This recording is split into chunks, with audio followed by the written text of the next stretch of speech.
Good morning po sa lahat. Tayo po tumayo for our Bible reading. Ang verse po natin ngayon is Psalm 127. A Song of Ascents of Solomon. Unless the Lord builds the house, the builders labor in vain. Unless the Lord watches over the city, the guards stand watch in vain. In vain you rise early and stay up late, toiling for food to eat, for he grants sleep to those he loves.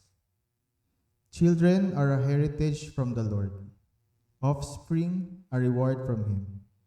Like arrows in the hands of a warrior, are children born in one's youth. Blessed is the man whose quiver is full of them. They will not be put to shame when they contend with their opponents in court. The word of the Lord.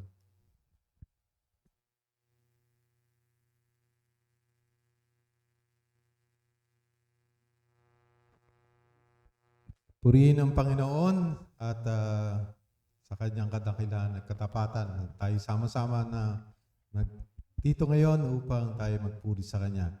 Kaya ihanda na natin ating puso at isipan. Amen? At tayo umawit para sa Kanya lamang. Halina't sama-sama tayong umawit sa Kanya.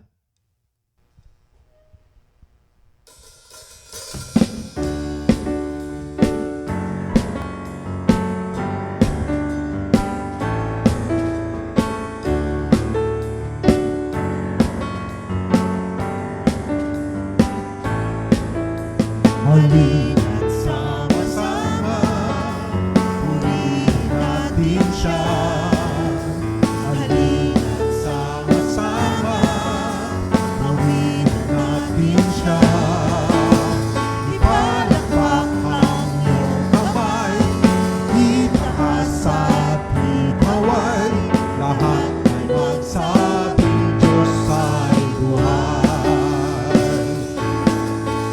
Halina't sama-sama, purihin natin siya. Halina't sama-sama, awitan natin siya. Ipalakpak ang iyong kamay, itaas at ikaway, lahat ay magsabing Diyos ay buhay. Purihin ang kataas-taas ang Diyos. Taas-taas ang Diyos, kami nagpupuri sa'yo. Taas-taas ang Diyos, kami sumasamba sa'yo. Dapat kang tumanggap ng papuri at pasasalamat. Dakila ka, kataas-taas ang Diyos. Minsan ba kataas-taas ang Diyos? Kataas-taas ang Diyos, kami nagpupuri sa'yo. Kataas-taas ang Diyos, kami sumasamba sa'yo. Kaya dapat kang tumanggap ng papuri at pasasalamat. Dakila ka, kataas-taas ang Diyos. Sampang beses kataas-taas ang Diyos. Kataas-taas ang Diyos, kami nagpupuri sa'yo. Kataas-taas ang Diyos, kami sumasamba sa'yo. Dapat kang tumanggap ng papuri at pasasalamat. Dakila ka, kataas-taas ang Diyos. Dakila ka, kataas-taas ang Diyos. Dakila ka, kataas-taas ang Diyos. Purihin ang ating Panginoon. Tayo mga kaupo muna. Sa ating patuloy na pagsamba, ating kilalanin sino nga ba ang Diyos para sa atin.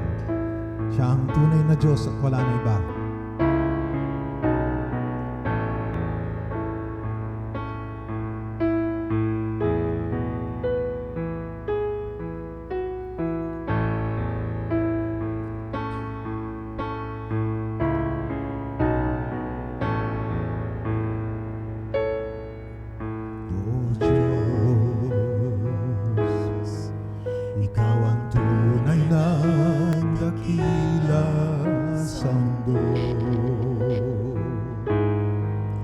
Ikaw ang haring nagmahal ng tulad ko.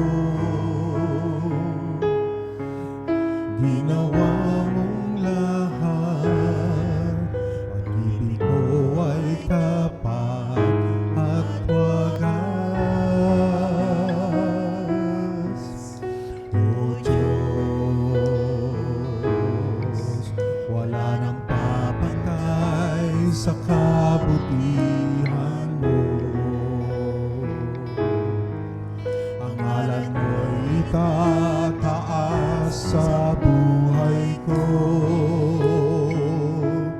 Sundin ang loob mo, iparinig ang nais mo. Sa lahat ng panahon, Diyos ka sa amin. Sa lahat ng oras, nariyan para sa amin. Panginoon Jesus, purihin ka. Dakilain ka sa buhay ko, aming Ama.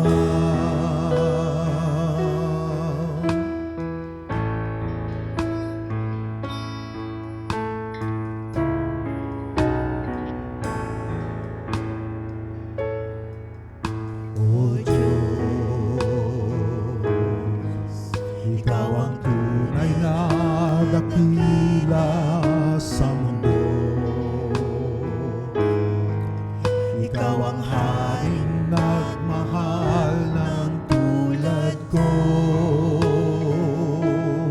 Sundin ang loob mo, iparinig ang nais ko.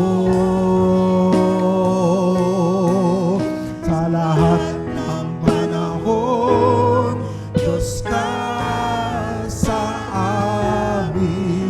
Sa lahat ng oras, nariyan para sa amin. Panginoon Jesus, purihin ka. Dakilain ka sa buhay ko. Sa lahat ng panahon, Diyos ka sa amin.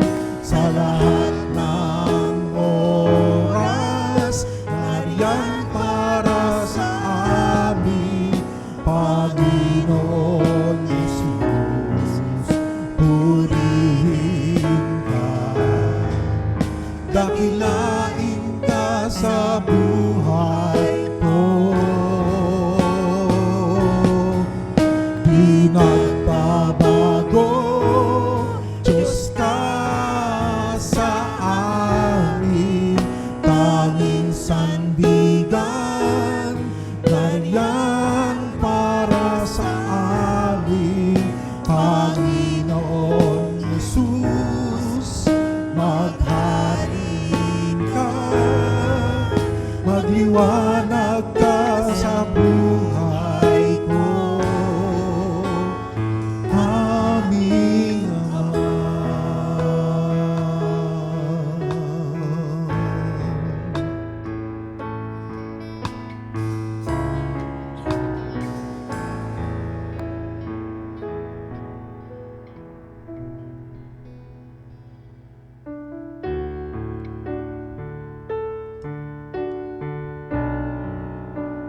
Tunay ang Diyos ay dakila, kaya karapat-dapat lamang natin siyang purihin.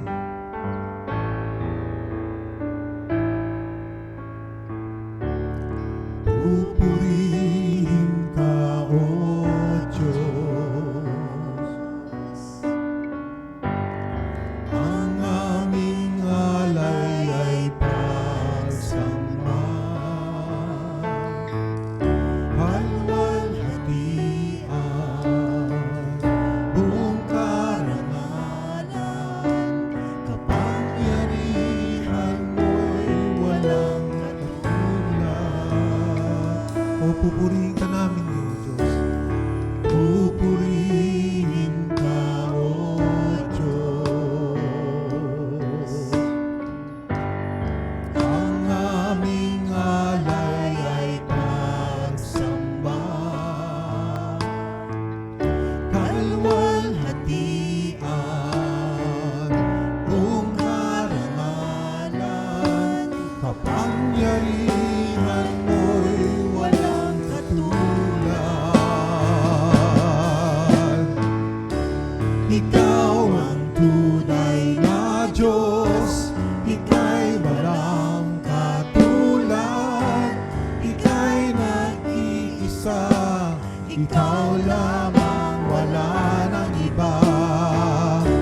Sa'yo ang aming awit, dinggin ang aming piling, isisigaw sa buong mundo, dakilaan mo.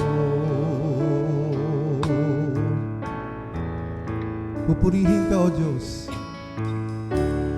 Pupurihin ka, O Diyos. Ang aming alay ay pagsamba, kalwalhatian, o karangalan, kapangyarihan mo'y walang katulad. Ikaw ang tunay na Diyos. Ikaw ang tunay na Diyos. Ika'y walang katulad. Ika'y nag-iisa. Ikaw lamang, wala nang iba. Sa'yo ang aming awit, hindi ang aming tinig, isisigaw sa buong mundo, kadakilaan mo.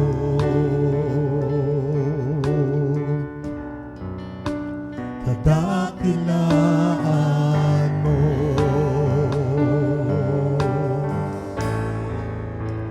Kadakilaan mo.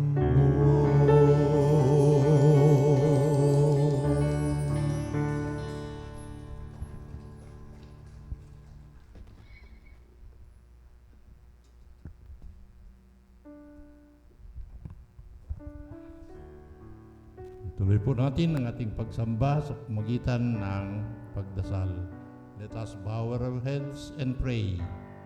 Ama namin na nasa langit, makapangyarihan Diyos, lubos kaming nananalig sa inyo. Tunay, Panginoon, na wala kang katulad. Buong puso at kaluluwa ka namin ihahayag upang malaman ng lahat na ikaw ay mapagmahal at tapat. Ikaw, Panginoon, ang siyang babago sa aming pag-iisip at pagkatao. Ikaw, Panginoon, ang siyang papalinaw sa aming mga buhay espiritual. Mapagmahal naming Ama, gabayan ninyo kami na makinig sa inyong pangaral upang masanay kami sa matuwid na pamumuhay at maging kalugod-lugod sa inyo. Lord God, batid namin na kami po ay makasalanan. Patawarin po ninyo kami sa aming mga pagtatampo, pagdududa, pagkampi-kampi, pag-alinlangan, galit, at pagkukutya, at paghahangad ng makamundong tagumpay, maling pamamaraan ng pagkamit ng kagustuhan sa buhay at makamasariling gawain. Gabayan ninyo kami at bantayan ng aming panalangin upang di kami maliligaw sa landas na espiritual. Ingatan po ninyo kami upang iwaksi at talikdan ang aming mga kasalanan. Salamat po, Lord, sa pag-unawa at pagmamalasakit mo sa amin. Salamat sa pagtubos sa amin at iniligtas mo kami sa kapahamakan. Lord, please bless our brothers and sisters in faith. We pray for their good health, physical and mental health. We pray also for those who are sick, to heal and give them comfort. We pray for all brothers and sisters in faith to be strong in the face of temptation. We pray that we will focus their lives towards you, to be loyal and faithful and serve you without grumbling but full of love. Lord, we ask for your divine intervention in our Christian journey as we walk with you in faith. We also ask for your guidance to be united, to have one belief, one mind, one objective, one direction towards you. Mahal naming Ama, salamat sa pagkalinga at biyaya na natanggap namin sa iyo. Salamat at binuksan mo ang aming puso na tanggapin ang pagtutuwid ng aming likong gawain at pamumuhay. Lord God, salamat at binuksan mo ang aming mga mata upang makita at mamulat sa katotohanang espiritual. Lord God, buksan mo ang aming mga tainga upang mapakinggan namin ang mga turo at pangaral ninyo. Buksan mo ang aming mga kaisipan upang tanggapin ang inyong mapagmahal at banal na layunin. In Jesus' name, Amen. Makunawan po tayo sa ating welcome. Kailangan po tayo na i-welcome ang bawat isa. Lalo't masaya tayo at nakapag-ipon na naman tayo ngayong linggong ito. Bilang pang-welcome sa inyong lahat, sa ating lahat, ay gagamitin ko ang Psalms 33, verse 20 to 22. We wait in hope for you, Lord. He is our help and our shield. In Him our hearts rejoice, for we trust in His holy name. May your unfailing love be with us, Lord, even as we put our hopes in you. So let us welcome each other. Kung pwede po, tumayo at magipagkamay at sabihin natin, welcome, rejoice in the Lord.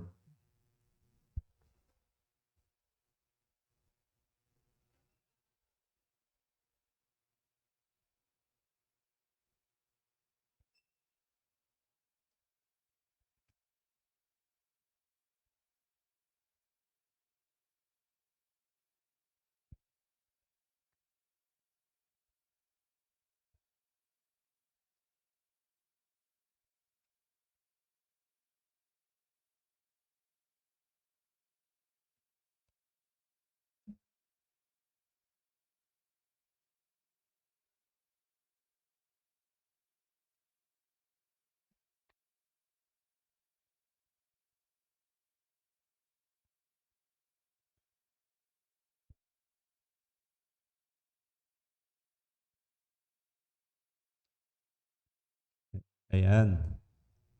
Napakasaya at tayo'y nangangagbatian sa pag-ibig ng ating Panginoon. And nakakatuwa dahil hindi po malabo mata ko pero parang maraming nakapula ngayon. Hindi po ba parang February ngayon? Happy birthday po sa inyong lahat. Daming nakapula. Ayan. Anyway, patuloy po tayo sa ating pagpupuri sa ating Panginoon at kasama ng ating pagpupuri sa Panginoon ay ang ating pagbibigay sa Kanya.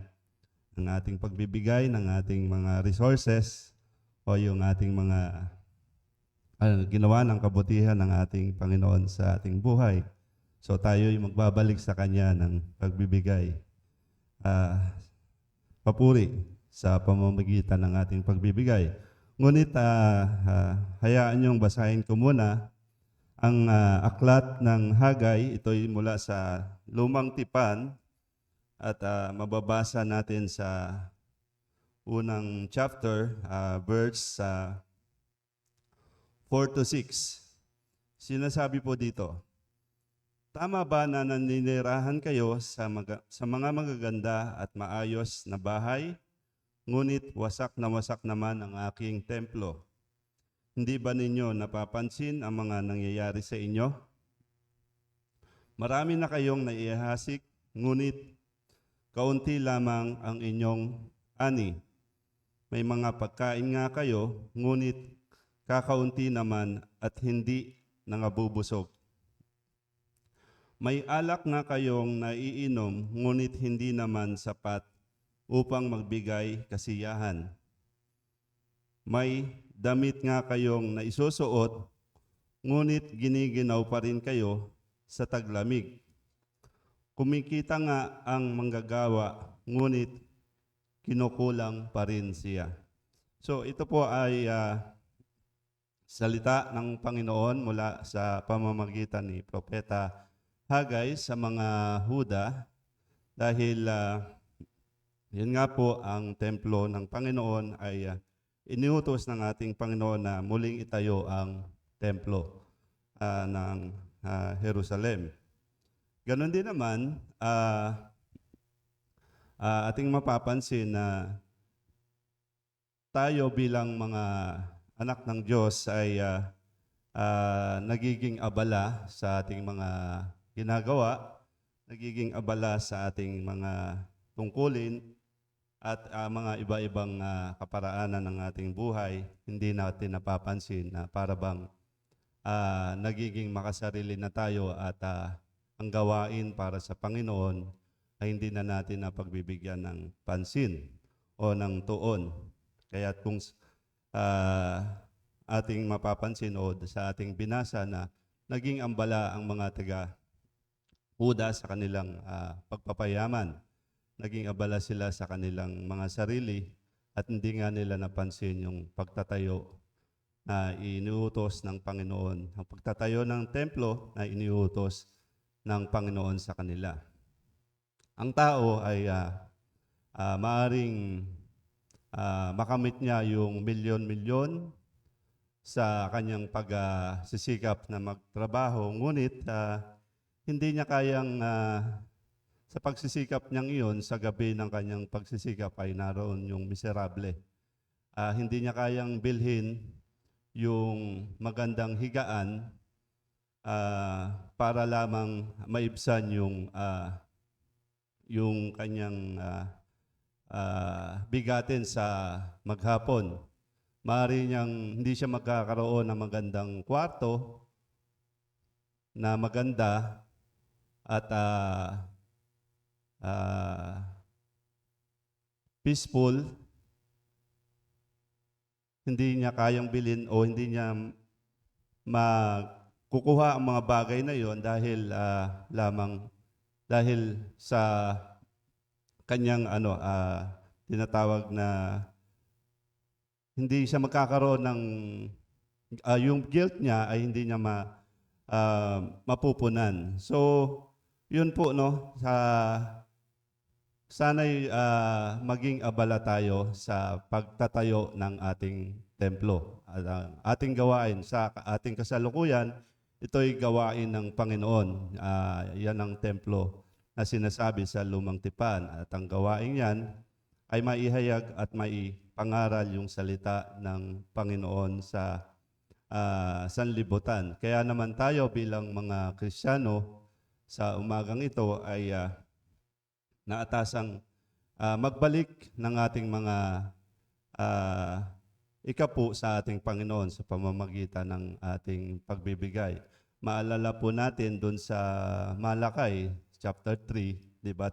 Sinasabi roon na ibalik natin sa ating Panginoon, yung sa kaba ng Panginoon, yung ating mga kinita. At sinabi niya rin doon na atin siyang subukin ng ating Panginoon, kundi ibabalik niya ito. Magbubukas siya ng bintana, o hindi lang bintana, mga bintana. Ibabalik niya yung hindi lamang, di ba, nagbigay tayo ng ating salapi or ng ating kinita, hindi lamang yung salapi yung ibabalik ng Panginoon. Maraming bagay sa buhay natin ang ibabalik ng Panginoon.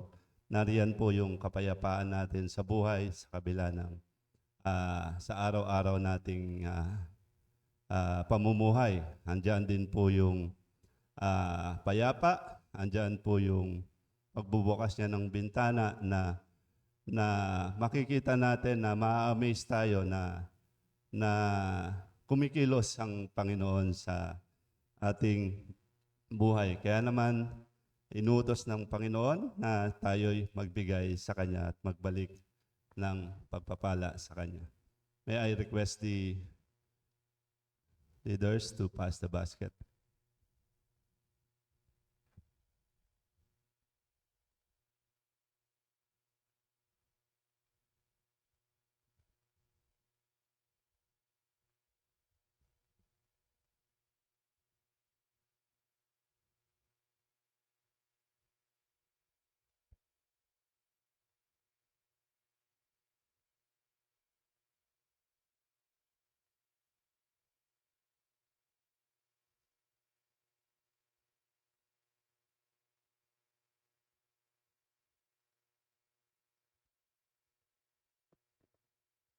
Tayo po'y manalangin. Ama naming Diyos na siyang may likha ng langit at lupa, na siyang nakaalam ng lahat ng bagay, at ikaw, O Diyos, ang aming Panginoon na nagkakaloob ng aming lahat ng pangangailangan. Tanggapin po ninyo, Panginoon, ang mumunti naming alay sa iyo, O Lord God. Ito po nawa ay magamit ng may kaayusan sa paglaganap ng iyong kaharian dito sa lupa, O Panginoon. Salamat po at kayo po nawa ang magbalik ng pagpapala sa bawat isa sa amin na siyang nagbigay ng pagpupuri at pagsamba, Panginoon, sa iyo. Purihin ka sa umagang ito sa matamis na pangalan ni Jesus. Amen.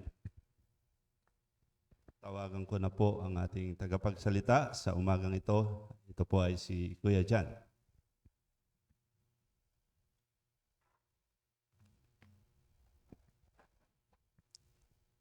Yan. Magandang umaga po sa inyong lahat. At kumusta po ang bawat isa? Nawa ay dalangin natin na patuloy tayong lumalago sa ating Panginoon at nagkakaroon ng kagalakan habang tayo ay nagsasama-sama na nagpupuri sa ating Panginoon. Amen po ba? Yon. So ang ating tatalakayin sa umagang ito ay may pamagat na Building a New Life in Christ. Sabihin nga po natin sa ating katabi, Building a New Life in Christ. Okay. So tayo po ay nasa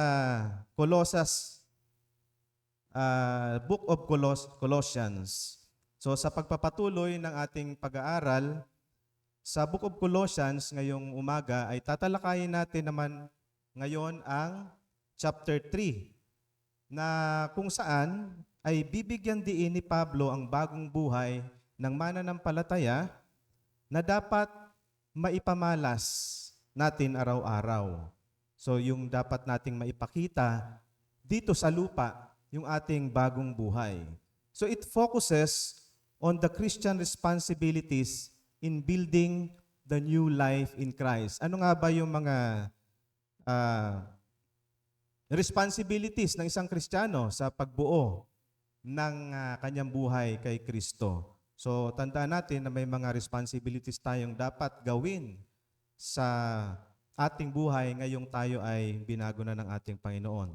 So kung matatandaan natin sa chapters 1 and 2, ay naging sentro ng argumento ni Pablo ang tungkol sa pagiging pinakamataas sa lahat. Yun yung doctrine of preeminence. Siya ang pinakamataas sa lahat. At pagiging sapat sa lahat, yung all-sufficiency ni Kristo. Siya ay sufficient sa lahat ng bagay. So hindi na natin kailangan pumunta sa iba o mga ilangan ng iba maliban sa Kanya. So, ito yung nagbigay si Kristo ang nagbigay sa mga taga-Kolosas ng bagong buhay. Binigyan din dito na hindi na dapat dagdagan pa ng anumang karunungan mula sa iba at mahigpit na pagsunod sa mga religious regulations na itinakda ng tao para mamuhay ng may kabanalan at maligtas. Hindi natin kailangan ng ibang mga turo o ibang mga gagawin maliban kay Kristo lamang. Ito yung pinaka-point ng Colossians. So sabi ni Pablo sa chapter 2 na tayo ay pinalaya na sa mga pagsunod sa mga tuntunin at regulasyon. Kahit na ito ay may katalinuhang dinadala na parang may wisdom siya pero hindi siya biblical. At tayo ay namatay na sa lahat ng pagsisikap natin na maluwalhati ang Diyos sa pamagitan ng ating sariling gawa ng laman. Ang sabi sa verse 23 ng chapter 2, na ito ay walang maitutulong sa pagpipigil ng masasamang hilig ng laman o ng ating lumang pagkatao. Yung ating mga regulasyon, yung mga pagsunod sa mga tuntunin, mga law, ay hindi nakakatulong sa pagpipigil ng ating lumang pagkatao. it will not give any help in building the new life in Christ.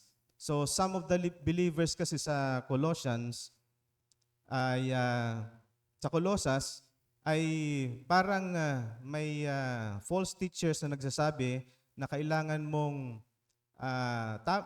maganda na may Kristo ka pero dagdagan natin ng ganyan.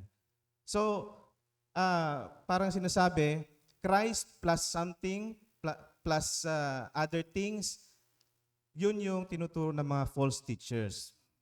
So, they are building their new life in their own way or may sarili silang sistema.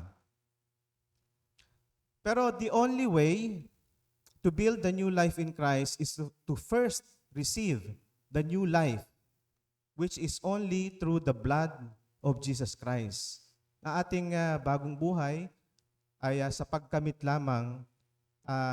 Ang pagkamit natin ng bagong buhay ay sa pamagitan lamang ng dugo ni Kristo na tumagas sa krus ng Kalbaryo. A person cannot have a new life apart from Christ. There is no other thing or to add or to replace to the complete work of Jesus Christ on the cross for us to be saved. Kumpleto na po ang pagkamatay ni Kristo, yung ginawa niya sa krus ng Kalbaryo para tayo ay maligtas na. Hindi na kailangan dagdagan pa ng kung anong mga turo, kung anong mga gagawin para ma-save tayo. Contrary to the false teachers in Colossus are teaching. So, since tayo ay may bagong buhay na kay Kristo, and that's the reality of our position. Position natin yun eh. No? Ang tanong ay, gaano ito katotoo sa ating buhay? Actually, may similarity ito dun sa aking preaching nung nakaraan, Ephesians 4. So parang continuation lang ito ng ating pag-aaralan. So may dalawang aspeto ng ating buhay Kristiyano. So alam nyo ba yon? Na there are two aspects ng ating buhay Kristiyano. Yung una is yung reality, spiritual reality. Ito yung our position. Ito yung realidad ng ating katayuan at ang pangalawa is yung our possession of the position. So ito yung experience natin subjectively, ito yung tayo, in the way we live the position day by day, moment by moment. Paano ba natin isinasabuhay yung ating posisyon na ibinigay ng Panginoon sa atin? So, Paul is urging to build a new life in Christ as a demonstration of the reality of our standing as Christians. Kasi may reality. We are already born again. So ano ang dapat natin gawin?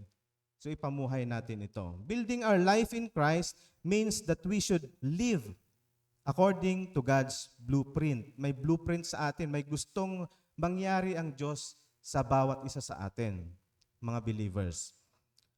So what does it involve to build our new life in Christ? Ano ba ang kasama diyan sa pagbibuild pagbuo ng buhay kay Kristo? So makikita natin na si Pablo sa sulat niya sa Colossians 3:1-17, kung may mga Bible po kayo, pwede nyo yung buksan sa chapter 3 verse 1-17. May 4 basic element in building our new life in Christ that we should apply, that is our responsibility or manifest in our lives. Okay, number 1, building a new life in Christ involves and it requires a change of focus. So building a new life in Christ requires and it involves a change of focus. Ito yung a change of perspective. So babasahin natin sa verse 1-4. Since you have been raised to new life with Christ, set your sights on the realities of heaven, where Christ sits in the place of honor at God's right hand. Verse 2, think about the things of heaven, not the things of earth. Verse 3, for you died to this life, and your life is hidden with Christ in God. And when Christ, who is your life, is revealed to the whole world, you will share in all His glory. Ayan. Building a new life in Christ should always be grounded sa ating realidad ng ating posisyon. So sabi ni Pablo sa verse 1, ay binuhay na muli kasama ni Kristo tayo. Tayo ay dapat mag-iba ng ating focus. So tayo ay binuhay na muli na may bagong buhay na. So kailangan yung ating dating focus ay tanggalin na natin doon at tumuon tayo sa pagbabago. Ang buhay natin ngayon ay konektado na kay Kristo. With Christ, in Christ, sabi. Tayo ay, nung nabuhay si Kristo, spiritually, tayo ay kasama niyang binuhay. So may bago na tayong pagkatao. Konektado na. Lahat ng ating galaw, lahat ng ating posisyon, konektado sa ating Panginoon. At nakadikit sa kanyang pagkatao na siyang naghahari sa ating buhay. So ano itong change of focus? So alamin natin, ito yung focus from self to focus to Christ. And yung from worldly things to heavenly things. Dati nakafocus tayo sa worldly things, ngayon ay nakafocus tayo dapat sa heavenly things. So ang buhay natin ay dating motivated ng ating old nature. Ito yung ibig sabihin ng nakafocus tayo sa ating sarili, sa ating sa mundo. Nakafocus tayo sa old nature natin, motivated ng old nature at nakafocus lamang sa sarili natin. Nabubuhay tayo para sa ating pansariling hangarin tulad ng pagkabit ng power, ng approval, comfort, pleasure, at ng security. Yan yung gusto natin nung hindi pa tayo Kristiyano. Kaya gumagawa tayo ng masasamang bagay dahil tayo ay nakatali sa sanlibutan. Parang automatic siya, hindi natin may iwasan yon na ang ating puso at ang ating isip ay nakatuon lamang sa makamundong bagay. Ngunit nang tayo ay namatay kasama ni Kristo, namatay din ang ugnayan natin. So tingnan natin to, namatay din ang ugnayan natin sa mundong ito. We are not part of this world nung namatay tayo. Kaya kailangan natin ilipat ang isipan at puso kay Kristo na siya ang ngayong buhay natin. So dati ang buhay natin yung tayo lang, yung mundo. Pero ang buhay natin ngayon ay si Kristo na. Lahat ng ginagawa natin ay para sa Kanya at ayon sa Kanyang kalooban. So parang nag-iba tayo ng employer, di ba? So kapag nag-iba tayo ng employer, lumipat tayo ng trabaho, ang focus natin ngayon ay sa bagong company natin. Hindi na tayo nakatuon dun sa dating employer natin o dating trabaho natin. Halimbawa, namatay yung ating asawa at nag-asawa tayo ulit.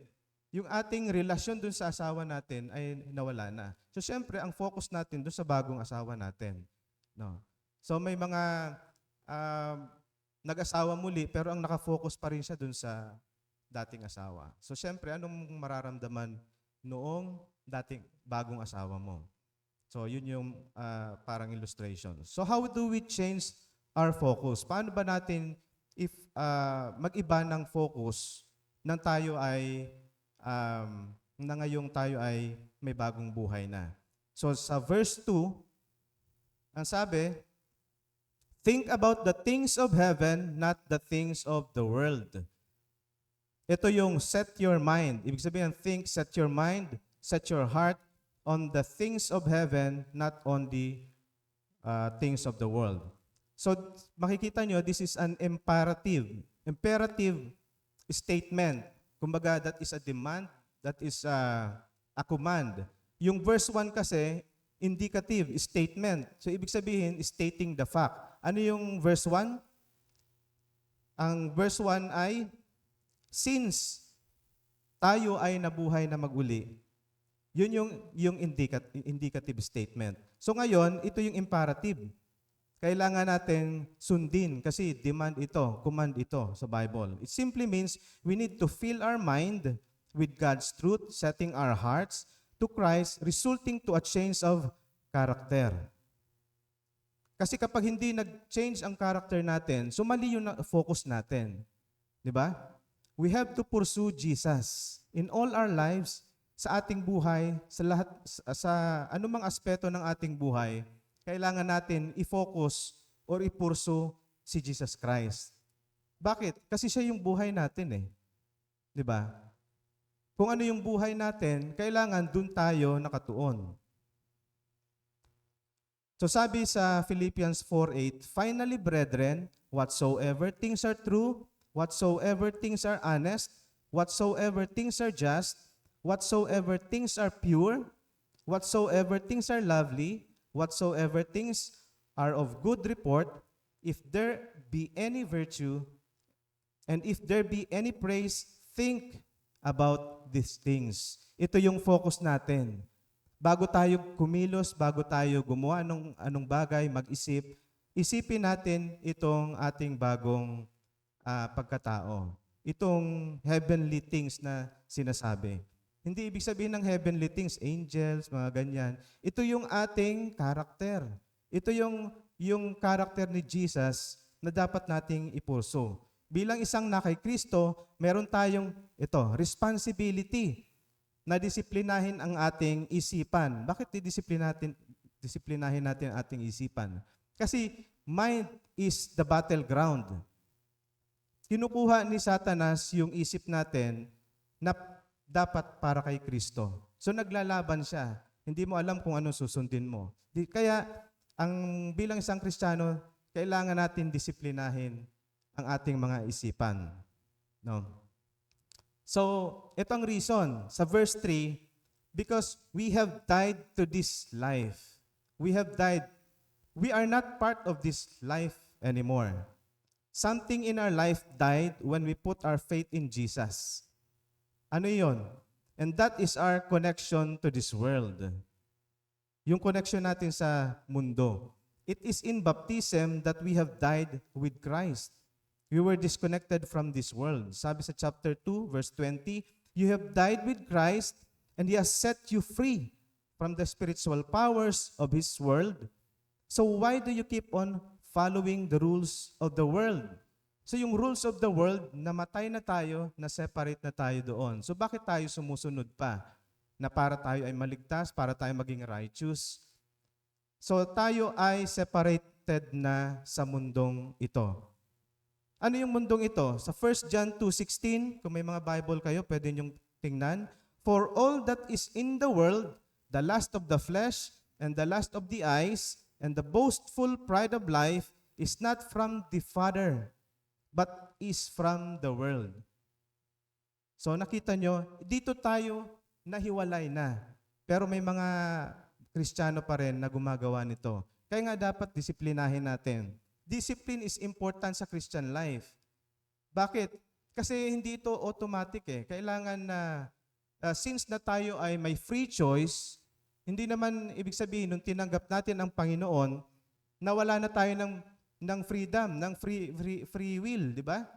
Nandun pa rin, meron pa rin tayong choice na pumili kung anong gagawin natin. So pwede nating piliin yung mundo, pwede nating piliin si Kristo. Pero sa kabila ng katotohanan ito, ng bagong katayuan natin kay Kristo, marami pa rin Kristiyano ang nahihirapang ituon ang puso at isip kay Kristo. Binabaliwala kasi nila yung dugo ni Kristo na siyang naging pamalit sa ating kamatayan.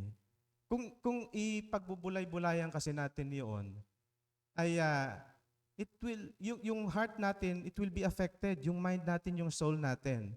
Pero meron kasing, oo, alam natin yon, pero hindi natin ini-internalize na parang wala lang, okay, namatay si Jesus Christ sa akin, pero anong effect nito sa akin? Wala. So parang maliit na bagay lang, kumbaga. Mga kapatid, pinalaya na tayo sa sanlibutan ito. turuan natin at disiplinahin natin ang ating isipan, pagbulay-bulayan natin ang salita ng Diyos hanggang maging sapat ang ating kaalaman at pagkaunawa sa Kanya na siyang dahilan ng pagbabago ng ating focus. Yung iba kasi, yung nalalaman nila tungkol sa Bible, tungkol kay Kristo, kumbaga nagre-remain sila roon. Hindi na sila nagkakaroon ng desire to continue studying the Word para patuloy na nababago yung kanyang buhay. We, as a Christian, should continue to learn about Christ, about the Scripture. Kasi ang daming pwedeng pag-aralan sa Bible eh. Hindi mo pwede may pagmalaki na ito, alam ko na sa part na ito, pero sa bagay na ito, hindi. Paano tayo lalago in all aspects of our lives kung part lang ng Bible ang ating alam? Halimbawa, tungkol lang sa salvation, paano yung obedience? Di ba? So, kailangan natin lahat, buong Scripture, this is God's, it's inspired word. Kailangan nating pag-aralan lahat upang maiba yung focus natin. So second na po tayo, building a new life in Christ involves and it requires the stripping of the old self. Kumbaga, tatanggalin natin yung ating lumang pagkatao. So it is interesting to note that Paul starts the instruction by telling Colossians to set their minds. Inuna ni Paul yung pag-set ng mindset. Ibahin nyo muna yung focus nyo. Yun yung sabi sa verse 1 to 4. Dahil alam ni Pablo na ang pagbabago ng ating pamumuhay ay nagsisimula sa pagbabago ng ating kaisipan at puso. Doctrine before practice. Di ba lahat naman yan? Halimbawa sa pagiging doktor, doctrine muna, pag-aralan mo muna bago mo i-practice. Ganon din sa Kristiyano. Pag-aralan mo muna natin yung Bible bago tayo mamuhay.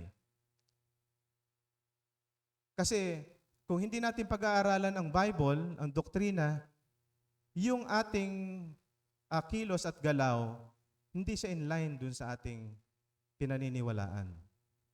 So, sa verse 5 to 9,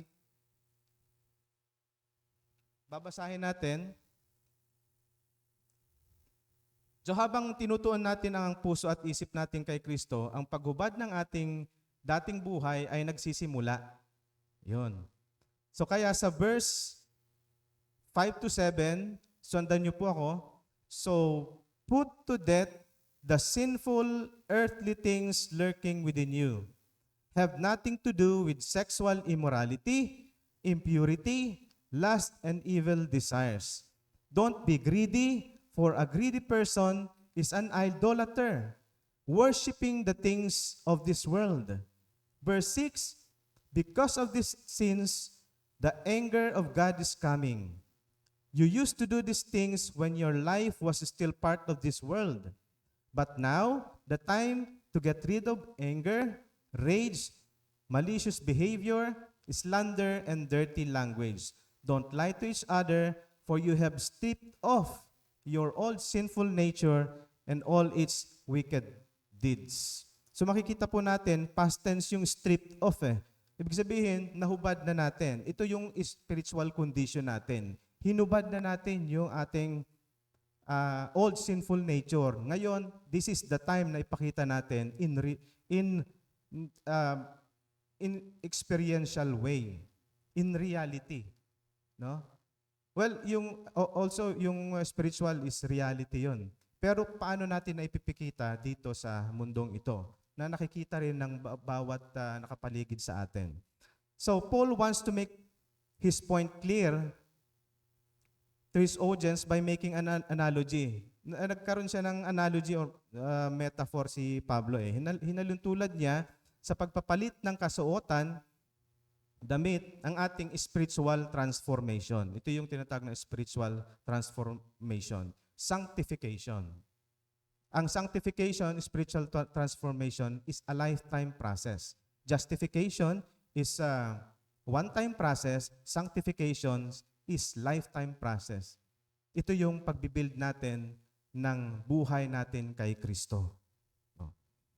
So, Ang lumang damit, sabi niya, ang dating buhay natin. Yung bagong damit, ito yung bagong buhay natin. So parang nagpapalit ka lang ng damit. So building a new life in Christ always involves stripping off the old. Nang tayo ay namatay kasama ni Jesus, ang ating relasyon sa mundo ay namatay din. Parang break up ng magkasintahan yan. Ano? Pag nakipag-break ka na doon, yung dati mong buhay nakasama siya, wala na. Pero merong iba na nakikipag-break, pero parang sila pa rin. No? Ganon din ba tayo? Bumabalik tayo sa ex natin. So parang ang nangyayari, yung dating ginagawa ng magkasintahan, halimbawa pumupunta sila sa park o kaya sa bahay ng babae, kumakain doon. Ganun pa rin ang ginagawa. Di ba break na tayo, bakit nandito ka pa rin sa bahay ko kumakain? So ganun din ba tayo? Hiwalay na tayo dito sa mundong ito, pero ang ginagawa pa rin natin, yung parang part pa rin tayo ng organization. Parang ganun eh. So, ito ay nangangahulugang kailangan nating iwan. Ang dating pamumuhay, sinabi sa verse 5 na put to death eh. Put to death the sinful nature. Sa ibang version ay mortify or kill it. Patayin natin lahat ng makabundong gawain. Kung mapapansin natin, may 4 na klase ng kasalanan na tinukoy dito sa verse 5 to 7 na kailangan nating hubarin or i-strip off. Una, strip off sensual sins. Verse 5a, have nothing to do with sexual immorality, impurity, lust, and evil desires. Any sexual act or thought outside God's intention is a sexual sin. Ito ay pagpapagamit ng ating katawan na pagmamay-ari ni Kristo. 'Di ba? Sa mga previous mga sermons natin, binanggit natin 'yan. Remember in 1 Corinthians 6:19 tells us that our bodies are temple of the Holy Spirit. We are not our own. Hindi natin pagmamay-ari ang ating katawan. So hindi tayo dapat ang nasusunod sa kung ano ang gagawin natin sa ating katawan. Ang sabi ng banal na kasulatan ay flee from sexual immorality. Layuan natin kagaya ni Joseph nung tinetempt siya ni Potiphar. Tayo ang lalayo. Ay yung iba nag-i-stay. So ang nangyayari, nagkakaroon ng realization yung desire niya. So pangalawa, strip off material sins. Which is ang sabi dito ni Pablo, a form of idolatry. Idolatry daw yon yung material sins. Ang sabi sa verse 5b, don't be greedy. Ano sa Tagalog yung greedy? Sakim. For a greedy person is an idolater, worshiping the things of the world. Greediness, kasakiman. It is generally a desire to have more. Yung gusto mong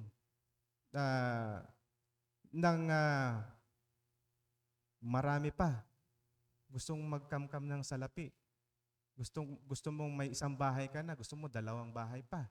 Nakita mo lang yung kapitbahay nyo, ay 3 ang bahay ah. So, gusto mo rin ng ganon.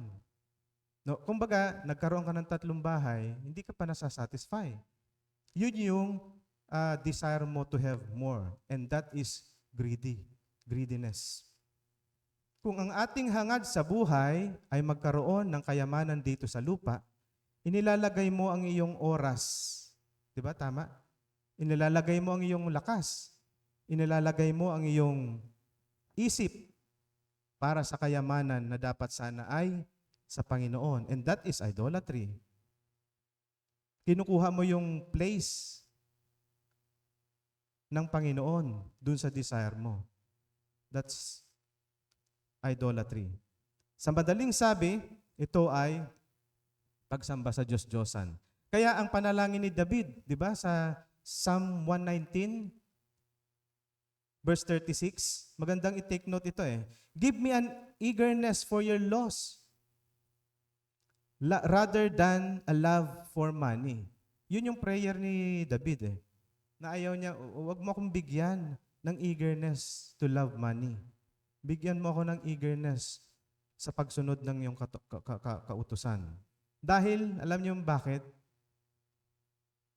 Alam ni David ng idolatry ay magdadala sa kanya sa pagsuway sa iba pang kautusan. Bakit? Alam niyo ba kung bakit? Kasi pag sakim ka, magagawa mo magsinungaling. Sabihin mo, tatanungin ka, nakatanggap ka na ba ng donation para dun sa mamahihirap? Ay, hindi pa po. Ito. Pero nakatanggap ka na. So, dalawa na yung natanggap mo. Magsisinungaling ka. Pwede kang manakit ng kapwa. Pwede kang manloko. Diba? So, let's strip off yung idolatry. Hindi lang ito yung sinasabi ng Old Testament na sumasamba ka sa Diyos-Diyosan. Kasi wala namang sumasamba talaga sa atin, ha? Walang sumasamba sa Diyos-Diyosan, di ba? Pero, ano ba ang symbolism ng idolatry? Yun yung you're placing the love, your time, and your effort sa place sana ng Panginoon. That is worshiping, sabi rito, the things of the world.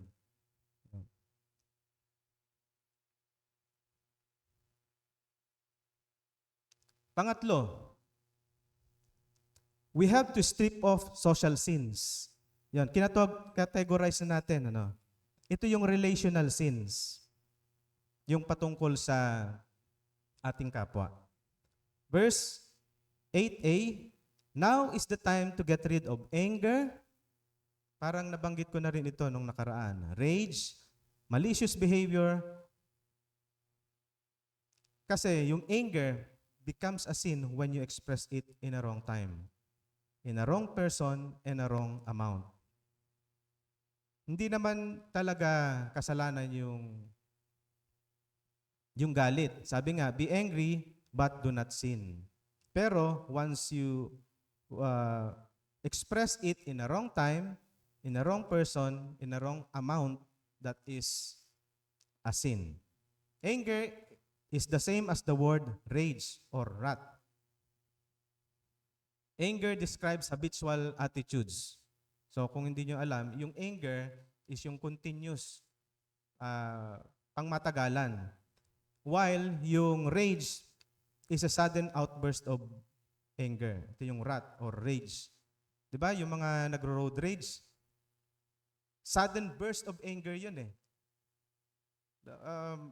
Pero nawawala din. Pag nare-realize nila, nakagawa na sila ng hindi maganda. So nagre-regret sila. So kailangan natin i-strip off yon. And then yung malice. Malice, ano sa Tagalog yung malice? Ha? Sama ng loob, di ba? Malice is an attitude of ill will toward a person. If we have malice toward a person, we are sad when he is successful and we rejoice when he has trouble. May sama ka ng loob sa kanya. This is sinful. It is what you do when you don't deal with the first two. Ano yung first two? Yung anger saka rage. Kapag hindi mo ito na-deal sa iyong buhay, ang susunod ay malice, yung sama ng loob. This behavior is not compatible with our new life. That is why they must be stripped off. At ang pang-apat, strip off vocal sins. Ito yung speech. Verse 8b hanggang verse 9a. Slander, the dirty language. Slander and dirty language. Ito yung sa speech. And verse 9, don't lie to each other. Slander, sa Tagalog ay paninira, is a false statement that tear down others, while dirty language includes foul words, coarse humor, obscene language. Ito yung bastos na pananalita. And the final sin Paul named is lying. Verse 9. When a Christian lie, ano nangyayari? He is cooperating with Satan. Bakit? Because Satan is the father of lies, di ba? Lahat ng ito ay kasama kasalanan at sa pananalita. Kasalanan sa pananalita na kailangan nating tanggalin kung papalitan natin ito ng positive command. Ayun. Sa halip na negative prohibition, itong vocal sins. Makikita natin ang tatlong tuntunin ng Biblia tungkol dito. Ano ang tuntunin ng Biblia dito sa pagdating sa speech ng Kristiyano? Christian speech must be kind, must be pure, and must be true. So habang ini-strip off mo yung vocal sins, you are cultivating the Christian speech. Stripping off our old self in our life is a spiritual battle we need to win. Spiritual battle yung ating pagtanggal ng ating old self. Kasi 'di ba mahirap siya. Kasi naglalaban sila, yung old nature and then the new nature. Either kill the sins or the sins will kill you.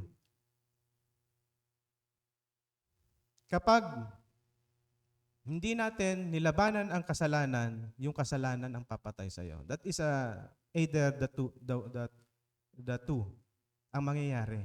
Kaya spiritual battle, hindi tayo pwedeng tumigil sa pakikipaglaban. Di ba ang Kristiyano is a spiritual battle? Hindi ang kalaban natin is yung mga kapwa natin. Hindi. The principalities of this world ang kalaban natin. Si Satanas ang kalaban natin. Well, ginagamit lang yung pwede nilang gamitin yung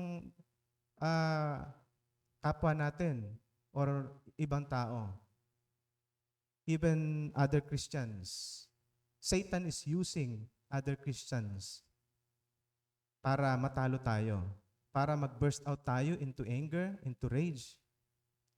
So that is a spiritual battle. Either kill sins or sins will kill you. Ang pinagmagandang strategy, alam nyo, tayo ay magtagumpay sa ating spiritual battle ay ito. Weaken and abolish the sins in your life by saying no to a temptation. So habang tinatanggihan mo ang mga mundong hangarin, unti-unti siyang hihina yung power niya, yung kapangyarihan ng laman ng ating buhay. Yung iba nga, kasi nag-i-stay kaya bago siya mag-say no, ay nagawa na niya yung kasalanan. So kailangan nating say no kaagad. And then, cultivate virtues that expel sins that you want to kill. That is our point number 3. So stripping off the old self is not easy. Hindi madali ang pag-strip off. Para siyang velcro na pag dinikit mo sa masakit. It is always painful dahil dito tayo nasanay. Kaya maraming Kristiyano na ayaw pa rin bumitaw. Diba? Take note, yung half-hearted Christians cannot progress in stripping off his old self. Kapag half-hearted yung sarili natin, we cannot progress sa pag-strip off, paghubad ng ating lumang pagkatao. Thirdly, building a new life in Christ involves and it requires putting on the new self. So, continue natin tinatanggal ang ating lumang pagkatao. The third step is to put on the new self. It is not enough to just strip off the old self, but to replace it with new self. Progress in building new life in Christ is not just about sinning less. Hindi ito yung tunay na pagiging Kristiyano na hindi ka lang gagawa ng mga bagay na masasama. Kung hinubad mo lang, ang mangyayari dyan ay spiritual nudist ka. Wala kang damit. Paano ka?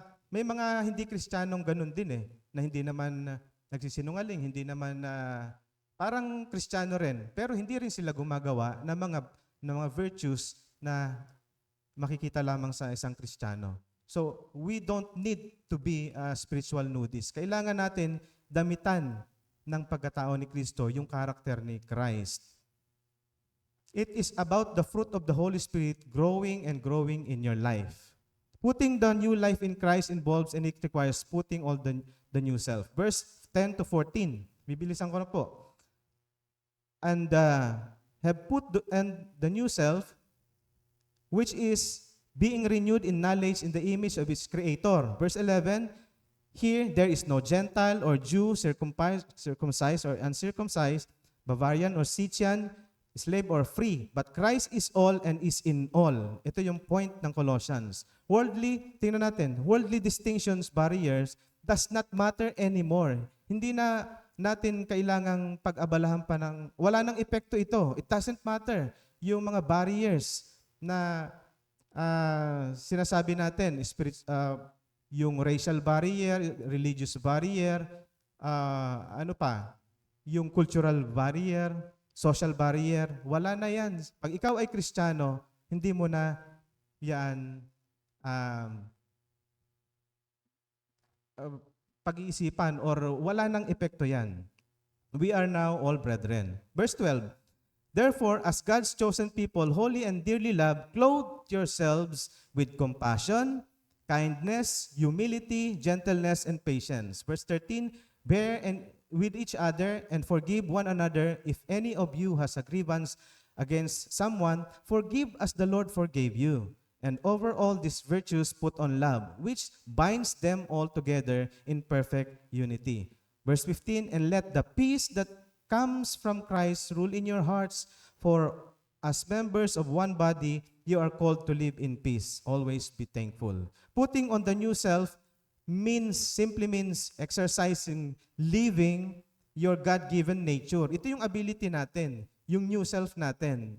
Hindi naman nakikita sa physical, di ba? Pero ito yung ability natin. Kasi minsan maraming hindi naiintindihan yung new self. Ano ba yun? Ito yung ability na binigay ng Diyos sa atin. It is the ability to demonstrate the character of Jesus in our lives. So tayo ay in-instruct ni Pablo na isuot ang ating bagong pagkatao. Kailangan makita sa ating buhay ang mga ugaling nakalulugod sa Diyos katulad ng mga nabanggit niya sa verse 12, yung binasa natin. Let's think these virtues as a set of garment. Di ba pag nagsusuot tayo ng damit, may nakaset na garments dyan na merong sombrero, may eyeglass, may damit na panloob, may panlabas, at may belt. So, let us put this on. Una, put on compassion, yung mapagmalasakit. Ang Christian should be sensitive to those who are suffering in need. Hindi lang maging compassionate tayo sa ating mga kapatiran, kundi we have to be compassionate sa labas. Kasi 'di ba, yung sa Matthew 14:14, Jesus was moved with compassion when he saw the crowd. Crowd is mga unbelievers sa Matthew. But in the last days, mawawala yung pagmamahal. Magiging grow cold yung pagmamahal. Kaya kailangan natin ngayon na ipakita natin yung compassion sa ating kapwa. At pangalawa, yung put on kindness. Kagandahang loob. It speaks of the unselfish spirit of doing for others. Ito yung manifestation of compassion. Kapag meron kang compassion, then lalabas yung kindness mo. So, naalala niyo yung kwento ni Haring David, kung paano niya tinrato si Mephibosheth. Sino nakakakilala kay Mephibosheth? Ito yung anak ba ni King Saul? Hindi. Anak ni Jonathan. Paano nangyari yon? Ano ang pagtrato ni Haring David? Kasi di ba si Mephibosheth is, siya yun lang yung natirang kamag-anak ni Haring Saul at ni Jonathan. So alam natin si Jonathan at si David ay magkaibigan. Pero yung si Haring Saul at si David ay magkalaban. Ano? Pero pinairal pa rin ni Haring David ang kabaitan, ang kagandahang loob kay Mephibosheth. Yung hinanap niya and then pinatira niya doon sa bahay niya kasama sa pagkain na dapat sana ay pinapatay niya. Kasi they are condemned. Yung pamilya ni Mephibosheth ay condemned. Kailangang patayin. Pero ang ginawa ni Haring David, pinatira niya sa bahay niya. Ibinalik yung mga lupa, yung field na dating sa kanila. Yun yung kindness. Kindness breaks down the barrier and melts ice of hostility. Kung gagawin natin ito, mabibreak natin yung barrier ng hostility. Kung magkagalit kayo, put kindness, exercise kindness. Because of God's kindness, tayo ay naligtas sa magitan ni Kristo. Titus 3:4. Kaya tayo rin mga anak niya ay dapat magpakita ng agandahang loob sa iba. At pangatlo, put on humility, humbleness of mind, yung pagpapakumbaba. It is the absence of pride. Ito rin yung binanggit ko nung nakaraan. It is the realistic thinking. Ito yung definition ng humility. It is the realistic thinking, estimation, and evaluation of oneself in the will of God. Pero ang iba, ine-exaggerate. Kung yung tingin nila sa sarili nila ay mas mataas sa iba. Pero ang kailangan, tingnan natin yung sarili natin ayon sa pagtingin ng Diyos kung ano yung binigay sa atin ng Panginoon. The person with humble mind thinks about of others first, not of himself. Ito yung humility. Kung titingnan natin ang ating sarili ayon sa tunay nating halaga o kalagayan, hindi natin itataas ang ating sarili. Tayo ay pantay-pantay na anak ng Diyos. So always exercise humility. Hindi naman sasabihin mong humble ka, hindi ibig sabihin humble ka. Ayun ay pinapakita. Hindi yun sa pananamit, hindi yun sa yung ugali. Ugali yan. At pang-apat, put on gentleness, meekness. It means power under control. Parang hangin na nakakapawi. Pero kapag bumagyo, malakas, may power. Pero kapag nakontrol mo ito yung tinatawag na mahinahon, gentle. So dapat tayo mga Kristiyano ay gentle. The man who is gentle is the man who is so controlled because he is God-controlled. That he is always angry at the right time and never angry at the wrong time. So, meekness, gentleness. Exercise natin yan. Put on. At ang sunod ay patience, mapagtiis. Literally means long temper. A short temper speaks only and acts impulsively and lacks of self-control. So kung ikaw ay bigla-bigla nagsasalita ng hindi maganda, impulsively, at wala kang control sa sarili mo, you have no patience. Christians should express patience all the time. At next ay yung bearing with each other and forgiving one another sa verse 13. Literally means to hold back, to tolerate. Na kahit may nagawang mali siya, ay huwag agad-agad na huhusgahan. Hold back muna. Hold back. Parang tolerate muna natin kahit yung mga maliliit na bagay na hindi naman talaga dapat pag-awayan. Tolerate. Alam naman natin yung positive toleration saka yung negative toleration, di ba? Yung positive yung negative toleration, kapag alam mo nang gumagawa ng pagsisinungaling, tapos tinotolerate mo, hindi mo kinakausap, that is negative toleration. Yung positive toleration is yung nagkamali lang ng pagtugtog ng gitara, sabihin mo, pag hindi mo itinotolerate yan, ayusin mo yung dapat perfect pagigitara. So, kailangan positive toleration. Kahit anumang konting mali lang yan, pagpasensyahan natin. So, it describes the patience we should have with the failings of odd ways of our brethren. Sa ating pamumuhay kasi, kasama ang ating mga kapatid sa Kristiyano, hindi natin maiwasan na makita yung kanilang pagkakamali. Nakikita talaga natin yan. Sino bang hindi nakakita sa pagkakamali ko? Sa inyo.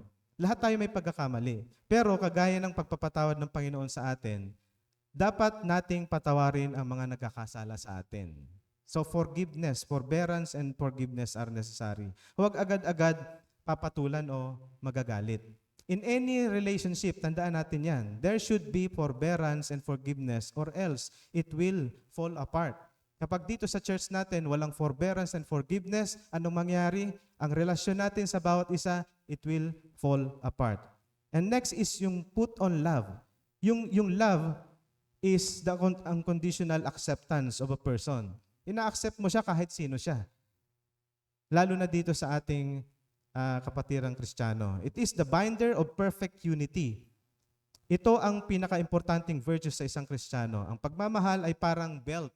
Alam niyo yung belt, nung unang panahon, ang pagsusuot ng damit ay may pangloob, mayroong panlabas, at pagkatapos niyan, mayroong belt na para hindi siya gumalaw, maging maayos yung kanyang pagkilos. So ito yung love, yung parang belt na nagbabind doon sa lahat ng damit. So itong love ang nagbabind sa lahat ng virtues natin. Kapag may love tayo, ay magkakaroon ng perfect unity. Napakaganda kapag ang damit natin ay may belt. Hindi siya basta-basta matatanggal. So tandaan natin, we have to exercise our belt of love. And next is peace. The peace of God should act as an umpire. Alam niyo yung umpire, yung mediator sa athlete? Sa ating mga puso. Anong ibig kong sabihin? Kung may doubt tayo sa isang bagay, tanungin natin ang ating sarili kung ito ba ay magbibigay sa atin ng peace o hindi kapag ginawa natin ito. Ito ay makatutulong para maging patnubay sa ating mga desisyon. O yung mga, kung naghahanap tayo ng will of God, tama ba yung desisyon ko o tama yung gagawin ko?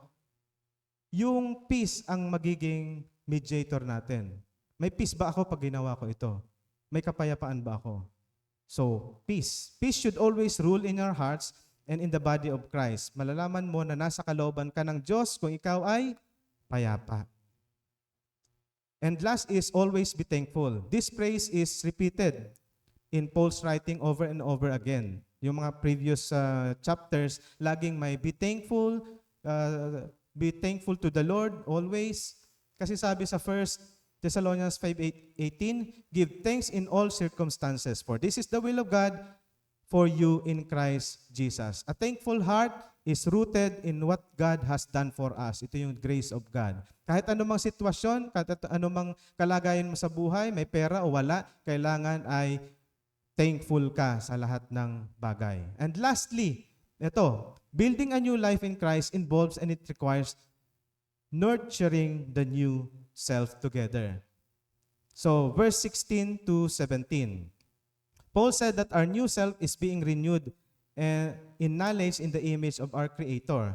A new self that is neglected, ang sabi, is a life that is not growing. Kapag na-neglect mo yung new self mo, hindi ka maglalago. A plant will not grow if not nurtured. Kung hindi mo inaalagaan yung plant sa bahay nyo, hindi siya lalago. Lalo na kapag nasa indoor siya. You cannot build your life in Christ without nurturing your new self. Basahin natin sa 16 hanggang 17. Magtatapos tayo rito. Let the message of Christ in all its richness fill your lives. Teach and counsel each other with all the wisdom He gives. Sing psalms and hymns and spiritual song to God with thankful hearts. Verse 17, and whatever you do or say, do it as a representative of the Lord, giving thanks through Him in God the Father. How do we nurture our new self? Una, by filling your life with God's Word. Sa ibang salin, let the Word of God dwell in your heart. Inhibit, verse 16a. Ibig sabihin ay manirahan at manatili sa puso natin ang salita ng Diyos. Diba? So, ano yung manatili, manirahan? Ano ibig sabihin noon? Di ba kapag may nakatira doon sa bahay, ay siya yung kumikilos doon sa loob ng bahay, siya ang nasusunod.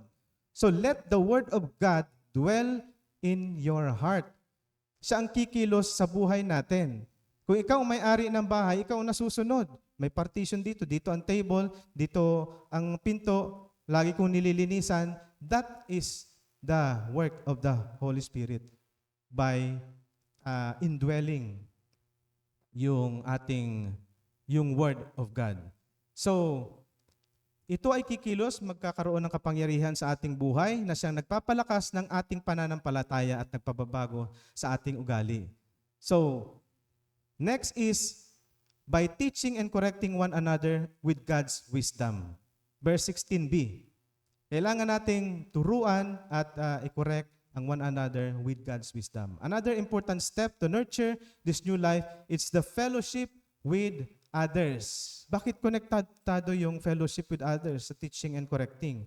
We are called to have fellowship with others, other believers, and it includes the teaching and correcting according to the moral and standard of wisdom, which comes only from God.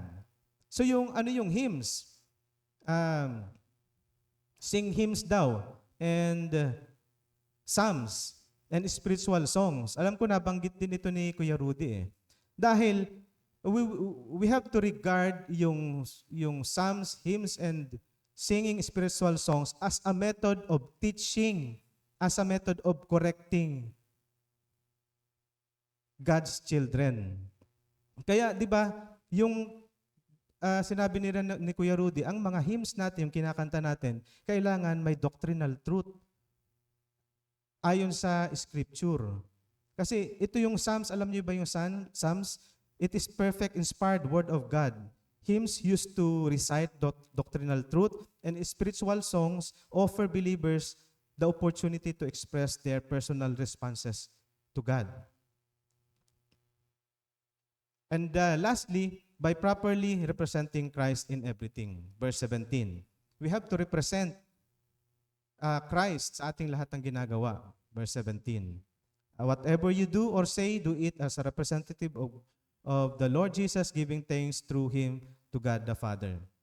As a representative of Jesus Christ to the world, what we do, say, or think day by day, moment by moment, must be in accordance with Christ's character. Kasi in this case, we nurture the new self by demonstrating in our lives constantly. Di ba kapag in-exercise natin yung ating new self, you are representing Christ in everything, doing it all under the authority and approval of Jesus Christ. So, nurturing the new self means you keep on focusing above. Ito yung unang point natin. Nurturing the new self means you keep on stripping the old. Hindi nagtatapos kasi yan It's a lifetime process. And nurturing the new self keeps on putting the new self. So halimbawa, kung gusto mong i-strip off yung self-pity, you have to cultivate thanksgiving. Diba? Kapag nagte-thanksgiving ka, mawawala yung self-pity mo. Kung natitempt ka sa pagiging sakim, you have to cultivate giving. Kasi kapag nagbibigay ka, hindi ka magiging sakim. So cultivate. And kung natitempt ka na maging mapagmataas, you exercise humility. And if you are tempted to be passionate on something that is not useful sa buhay mo, patience. Patience.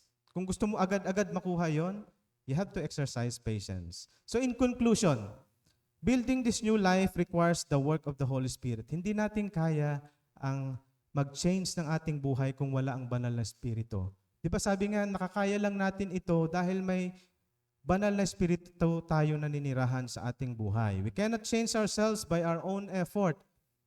Kasi ang mangyayari niyan, kung wala tayong banal na Espiritu, magiging katulad tayo ng mga unbelievers. Parang gusto nilang baguhin ang kanilang buhay, pero yung kanilang pagtingin lang, yung prohibition lang, yung mawawala yung paninigarilyo, mawawala yung pag-aadik, pero yung puso ay hindi nababago. We need to cooperate in the satisfaction work of the Holy Spirit. It is the work of the Holy Spirit. Cooperate in the sanctification of the Holy Spirit. We have to the responsibilities to do, and it's not automatic. Yun ang sinasabi ko. Meron tayong responsibility na mag-build ng ating buhay sa Panginoon. Hindi siya automatic. Tingnan mo, kung hindi ka gagalaw, kung hindi ka susunod, can you grow? Hindi ka mag-grow. And then, binanggit din ni Pablo rito, our life is hidden in Christ. Ano ibig sabihin nito? Ang totoong buhay natin ay nakatago kasama ni Kristo. Sa Diyos, we are secured in Christ, hidden in Christ. Kaya hindi maunawaan ng mundo yung pamumuhay natin. Bakit ganyan kahit may problema, masaya. Parang binabaliwala niya yung problema. Kasi hindi nila nakikita yung tunay na dahilan. dahil hindi nila kilala si Kristo. Iniisip nila na masyadong strange. Bakit hindi ito umiinom? Bakit hindi ito nagsisinungaling? Simple pagsisinungaling lang naman para mapasok siya sa trabaho eh. Pero hindi ganun ang Kristiyano. Hindi tayo namumuhay katulad nila. They think it is a strange that we do not live like they do. They do not comprehend our thoughts, our motives, our ways, and our thoughts. So let us continue to build our new life in Christ dahil kapag dumating muli ang Panginoon, tayo ay makikibahagi sa kanyang kapangyarihan at karangalan. Kung siya ay nabuhay, tayo ay mabubuhay sa kanyang pagbabalik. Kung nasaan siya, ay naroon din tayo. Dadalhin tayo sa langit. So, let us bow our head and let us pray. Panginoon naming Ama, salamat Panginoon sa inyong salita naming na pagbulay-bulayan, na pag-aralan. At tunay nga po Panginoon na ang iyong banal na Espiritu ay kumikilos sa bawat isa sa amin na patuloy nagbabago sa aming buhay, sa aming mga kaisipan, sa aming mga ugali.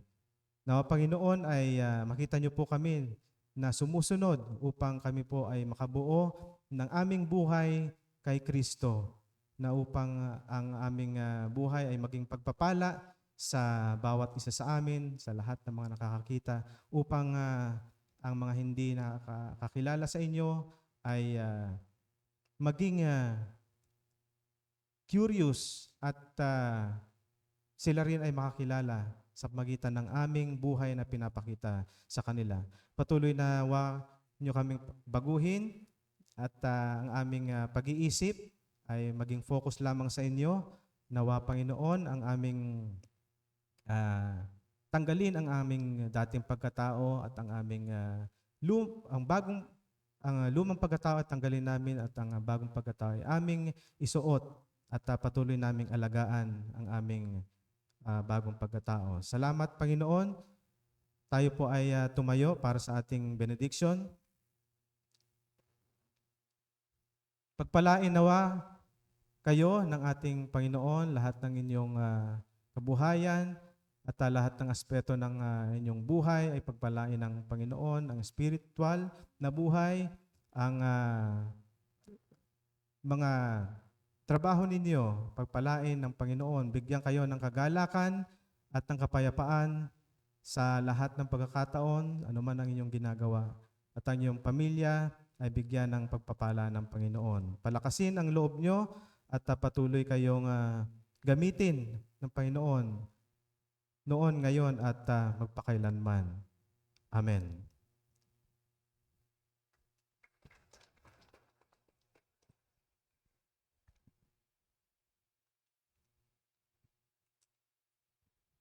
Purihin ng Panginoon sa napakalinaw na mensahe niya. Kaya dapat lamang ay ating padama ang pasasalamat at papuri sa Kanya.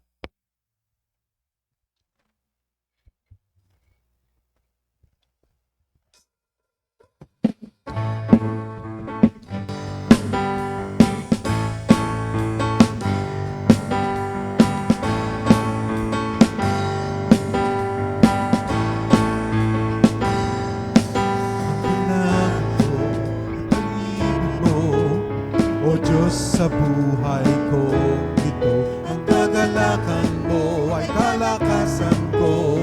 Ikaw ang nais ko, ikaw lamang ang pupurihin. Ang pangalan mo'y dadakilain, wala na sa'yong maihahambing. Ang awit ko'y iyong dinggin. Langit ang darama sa tuwing kapiling ka, ang puso ko'y sumisigla kapag sa'yo'y sumasamba.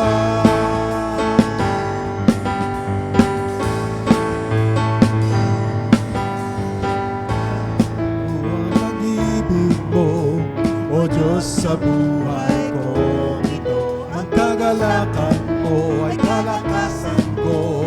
Ikaw ang nais ko,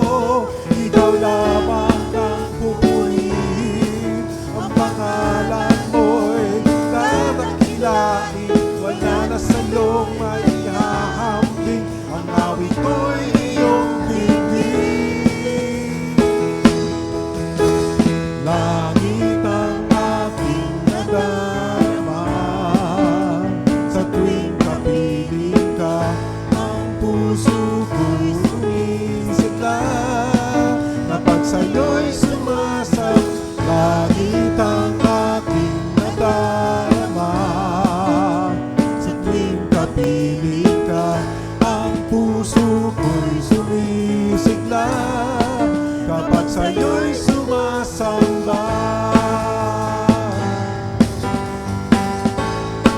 Kapag sa'yo'y sumasamba. Kapag sa'yo'y sumasamba. Purihin ang Panginoon. Purihin ang ating Diyos. Makakaupo muna tayo for some church announcement. Of course, ito po yung usual schedule po natin. After the service, ang ating small group. Please join sa small group. Sana po lahat po ay nakikibahagi sa small group. Lahat po ba ay may small group? Meron po ba? Nakakasama po ba kayo lahat? Taas po nga kamay kung sinong walang small group dito. Meron po ba? So lahat tayo kasama ha? O nahihiya lang iba magtaas ng kamay? Wag po kayo uwi for a few minutes at maaga pa naman. Tama ba yan? 10 ano lang? Tama ba? Late? Na late? Dito sa akin mag-card. So, even for 30 minutes mag-small group tayo. Of course, youth fellowship, meron ngayon. Tama ba ako? Meron ngayon, ano? At si Kuya Chris, ang speaker nila, about patience. O yan, nabanggit kanina yun ni Kuya Jan yan, about developing, Christ-like character, yung pinag-uutos kanina sa Colossians 3. Patience, si Kuya Chris yan. Mamaya po, pagkatapos po nito, 11:30 to 1:30, mga kabataan, kayo po ay dumalo dito sa youth service. Balik tayo doon sa kanina. Prayer meeting, of course, every Wednesday. Basketball fellowship. Meron ba ngayon? Meron ba mamaya? Wala daw ngayong Sunday, wala. Next, balik tayo sa Women's Fellowship, 11:30 to 1:30 every second Sunday yan. Children's Sunday School, of course, 10 to 11:30. Meron po atang meeting ngayon, ang Children's Ministry, Teachers, monthly first meeting ngayon dito sa baba po. So, saan po? May meeting ba kagad ang Sunday School o pwede mag-GG sa baba? Sa baba? Mag-meeting kagad kayo? Meeting agad. O sige, anyway, doon lang naman sila sa so pwede pa rin mag-GG mga ibang small group. Okay, ano pa? Leaders training every Saturday po yan, 2 to 4 p.m. Napakagandang topic po. Nasa na po kami, the authority of Scripture. So, papaliwanag po yan sa pag-uusap ko kung bakit po kahapon, kung bakit po andun at paano natin dapat maintindihan na ang salita ng Diyos it has its authority, supreme authority sa ating buhay. So if you want to be knowledgeable at maintindihan niyo po yon at marami pa na mga topics yan, please join us every Saturday. Napaka-importante po yan at para nagiging maliwanag po sa ating kaalaman ang salita ng Diyos sa ating buhay. Every Saturday po yan, 2 p.m. Next, ano pa? Lord's Supper, of course, every last Sunday and every last Sunday din ang birthday and anniversary. Meron pa ba ibang announcement? Of course, yung BSA, marami na po ba nakatapos? So, please, tuloy-tuloy nyo pong pagsikapan yon sapagkat napakaganda po niya na maintindihan at nagpapaliwanag po ang mga katuruan ng salita ng Diyos sa ating buhay. Meron pa ba? Of course, yung youth center, continue praying for youth center. Every, po yan, dito is Wednesday, Saturday, 4 p.m. to 8 p.m. Yan. So, meron po yan. Yun kasi ang kanilang census. So, 4 p.m. to 8 p.m. So, kung matutuloy po yan, okay lang naman kasi pwede tayong Bible study dito, mag-prayer meeting sa taas. So, walang problema yan. Tapos sa Saturday din, ganyan, 4 to 8 p.m. So, invite po yung mga kabataan, pinagpe-pray po natin yan so that we can continue reaching out sa mga kabataan, lalo na po sa ating community. Meron pa ba? Okay, sa April 21, ang Music Ministry Fellowship. Okay, after po ng service yan, siyempre. Sa April 21 po yan. So calling all sa involved sa music ministry, pati po sa audiovisual, kasama po kayo. Meron pa ba? And of course, we want to thank ang Grace and Peace Church. Nagpadala po sila ulit ng, actually, yung tawag ko na dyan is para siyang Bible study. No? So maganda po yan, continuously binibigyan tayo halos every quarter ata. So you can get the copy there. Ano bang ano yan? Numbers? Pero anong book? Meron yan eh. Numbers at Romans po. Napakaganda pag kung ginagamit niyo po yan kasi hindi siya actually hindi siya yung devotional eh. Pwede siyang pang Bible study na. So you can use that. So you can get the copy at papasalamat tayo sa Grace and Peace Church represented by Pastor Kim. So tuloy na po tayo sa small group po na at God bless po sa lahat.